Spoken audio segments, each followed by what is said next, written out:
Welcome to WLIT, We Lit TV. I'm Camerin at the sports desk for our final show of the season. So it wasn't a great Friday night, but we finished the season at 500 with a record of 5-5. No more games this season. The next game will be in 2020. Okay, for the final time this season, let's send you over to the football classroom with Eric Dunn and Coach Pat Brown. The Seabreeze SANDCRABs played their final game of the season against the Dunn Bulldogs, where they took a 38-3 loss, but it's okay. They had a first-year coach, and he came out to end the season 5-5. And we're here once again. SANDCRAB Talk, 7th installment and last episode of this show. I'm Eric Dunn here with Coach Pat Brown. Nice to meet you again, sir. Well, glad to be here. And why you sound sad? Why you sad? Yeah, that is the last episode. Yeah. That's everything. All good things will come to an end. For sure. You went 5-5. Not a horrible season. Yeah. Started pretty good. Got your home wins. Whatever, you bounce back from losses. Up and down season, but it happens. It's football. So talk a little bit about your experience, first time head coaching, and how the season went for you guys emotionally and all of that. Just paying attention to details and being, like a perfectionist. Some of the things that I had to take advice from, like my wife and my coaching staff and some other people about, the true success that we did have this year. And I look at it like, it's just, 5-5, but look at where we came from with only winning one game last year. Looking at our roster, that we had a good group of seniors, but we only had, 7 seniors, and one of our key seniors got hurt the third game, whereas a lot of the schools that we playing at a 6-8 level and higher have, 16 plus, 16, 20, sometimes 22 seniors on their roster. And, with varsity sports, it is an older class generated sport, whether it's juniors or seniors. So in that department next year, we had, like I said, 6 that ended up playing at the end of the year out of about 32 to around 32 players. So we got 26, returning players coming back, and a lot of those guys got a lot of experience this year. And of the 26, about 16 of those will be seniors for us next year. So that's a real strong point for us moving forward. That many guys got experience on Fridays, and that we're going to be returning that much. And like I said, when you look at successful teams, a lot of that is that junior and senior class. Yeah, for sure. So that's encouraging. Yeah, and like you said, you guys went 5-5 with a limited bunch of seniors, and you had guys from JV coming and play varsity. So you guys did pretty good for your first year and just a new program. Let's take a look at a few highlights from the last game you guys had against Dunn here. You scored 3 points, but we on SANDCRAB Talk, we like to look at the positives here. So Dunn is voted the top team in our area. They're in the top 5 at the #1 spot. So we knew they had a very good defense. 3 guys already got big time D1 offers, and probably another 4 that 4 or 5 that be playing at the D1 level on that defense. So when you think about just on the defensive side, having 7 to 8 guys, D1 players on one side is real huge. But we went in there and had some good things. We had to play a lot of our Wildcat package because our starting quarterback was out with a concussion, and Craig, a sophomore, came in there and did real well for us. Moved the ball down the field, and for sure. Got a couple plays here. Got the little jet sweep to EJ on this play, it looked like. Right. Bending the corner, had some good things. Got it down all the way down to the 3. All the way down the red zone, down the goal line. Yep, got it down to the 3. And just had a big penalty, 15-yarder that just was a selfish play on our behalf as a team, and that knocked us out of possibly being able to go for it on 4th down. What was that, false start or line movement? It was a personal foul penalty. Okay. So then we here right now, and the good thing about it is that Matt been doing a great job for us. Another sophomore that plays for us, 41-yard field goal, and that was his long of the year right there. So it's definitely some good things to come from that game. For sure. He channeled his inner Sebastian Janikowski. Yeah, he must have had the notepad out 2 weeks ago at the mainland game. Well, you got points on the board. That's all that matters. Yeah. And let's talk about those seniors again. We got 2 seniors. They're about to play in the North Florida AllStar Game on the East team. It's the first year that this AllStar Game's happening. It's up in Stark, Florida at Bradford High School on Friday, December the 20th. Let's talk about Joe Justice, Jersey Joe as you call him, and Edom Coma. I mean, for one, it's great recognition for both of them. You know, you never want your last game to be, you know, on the field after a loss, but everybody's going to have their last game on a loss except for the team that's in the championship game and end up winning it. Exactly. So for them to be able, and the All-Star Game is big. You know, I played an All-Star Game back in high school, and I just remember the experience that you have with that, getting to actually put a name to a face of guys you've been competing with for the past 4 years.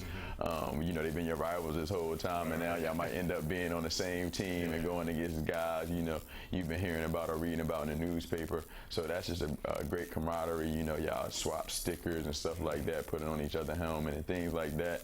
So like those type of experiences are things that they'll never be able to you know, get back, or things that they'll never forget in the rest of their life. Exactly. So I'm glad that at least 2 of our guys get to experience that, and we got a couple more that's on the alternative list. So if guys don't fill in at those positions, we might get a couple more guys in that game. So I was doing some research on the All-Star Game being its first year. Do you have to do submissions for players? How does that work? Does the committee look at the so we submit our players as coaches that we believe that can play in it, and they go through the list and they pick out which ones they need, whether it's through need for our positioning, you know, stats, academics. So they look at the collective player and decide which ones they want in there.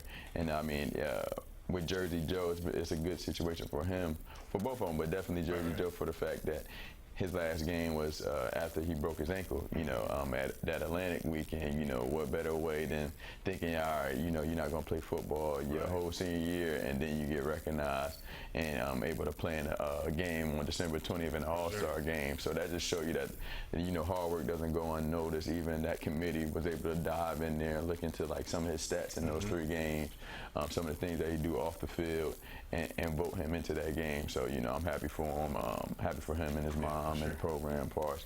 A guy that works that hard to be able to be rewarded in that instance where, you know, he get one more chance at it. And Big Coma, he been a leader for us, you know, since I got here. Like I said, he one of those guys that didn't miss any summer workouts, you know, led by example. So that's good that he's getting recognized as well in that capacity. Right now, he you know, has that offer to Stetson as well, so it's good that he's getting the strapping on one more time. Offensive lineman, right? Yep. And play a little bit of D-line as well. So little leader on the team. So love that. Yeah, so, both of them. Yeah, for sure. Talk about what you're looking forward to next season. You know, it's kind of a while away, but what are you looking forward to next season here with the off season coming up? What's, you know, your biggest goal for the new year? I think it's a mixture of a few things, but moving forward, you know, some of our guys is playing multiple sports. Definitely focus on those sports. You know, it's been a long grind. Since I got here on January 26th, been pushing these guys to the max. So from that point all the way to November 1st, these guys have been going hard. You know, 95% plus of the varsity squad been here during that whole time.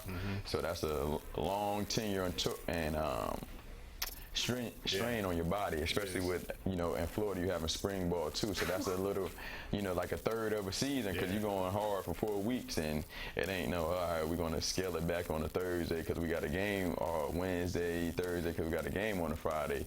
Those 4 weeks you going, you know, hard the whole time because you only got one spring game, and then right after that you off for another 3 months. So it's hot 11 out of 12 months here, so it's a little exhaustion going on there. You know, so it's nothing to scale back during that. Then you go from there to summer workouts where we pushing them 4 or 5 times a week. You know, 7-on-7 O-line, D-line camps right in the camp. So been pushing them hard, but, you know, make sure they get their bodies up to par. In the off season, a lot of our skilled guys going to be running track. We got to get our team speed up. That's one of the needs that we feel. Continue to get bigger and stronger. Some of those gaps, you know, just with size-wise, we're a little bit smaller, being, you know, 15 to 16, you know, 17 as opposed to 18 to 19, like some of those, you know, seniors that we talking about with playing. So it'd be good that we got some of those older guys that's going to be in year 2 of our strength and conditioning coach program as well. And now he's our track coach, so that's a great segue. Some of our O-linemen, we got some where pretty much all of them going to be wrestling as well. So that's going to be good for them. Everyone's staying active. Hey, understanding leverage and understanding how to use their hands we saw how two of our O-linemen well, three of them actually that participated in wrestling with Coach Freeze definitely took a step up this past year with Boyd, Pat, and Chris Thomas. They all competed in wrestling, and you just got a lot of praises and compliments about, you know, the step that they took from their sophomore to this year being their junior year, as far as being able to be productive players on the field. So, you know, we fully on board with that and want to get Coach Freeze a couple more of our O-linemen to help out with that change as well. And the biggest thing is that I say mentality-wise, I want to keep pushing that mentality.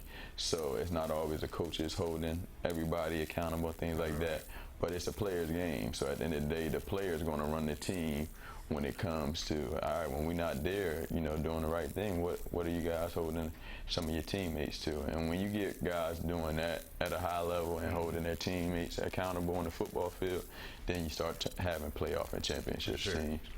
You guys got all these football players that are playing all these other sports, so you know they're all motivated already. So since they're going to be doing all these other spring activities, when does the football off season actually begin, where you start training and getting ready for the new season coming up? Yeah, well, so for lifting purposes, it'll start off in January if you're not playing another sport.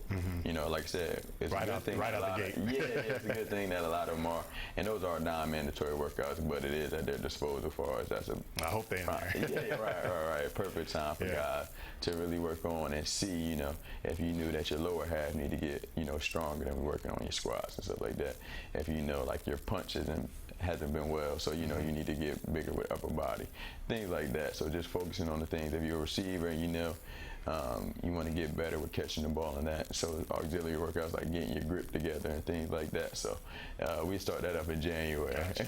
And do these coaches hold these individual workouts and post bulletins for players to come show up, or is it just, you know, everyone comes out and you can come or you can not come? How does that work? Yeah, so in the off season it'll be there, and our strength and conditioning coach will have the workout up and ready, and I'll be facilitating that as well. And we'll be there as a team for the guys who don't play the other sports. They want to come in and get that work in. Well, congratulations on the 5-5 season. I'm looking forward to next year. That wraps up SANDCRAB Talk. I hope you guys can come back next year. I hope I'm back next year. Who knows my busy schedule, but I know you'll be here. So congratulations on the season. Appreciate it. It's been a fun year sitting with you, and we'll see you guys next year on SANDCRAB Talk live from WLIT Studio at Seabreeze High School.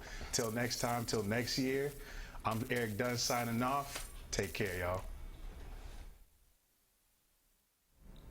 Well, that's it for the 2019 season. Once again, our record is 5-5. Congratulations to our graduating seniors, and good luck at the college level. Thanks for watching WLIT. I'm Camerin saying so long from the sports desk, and we'll see you next season, SANDCRABs.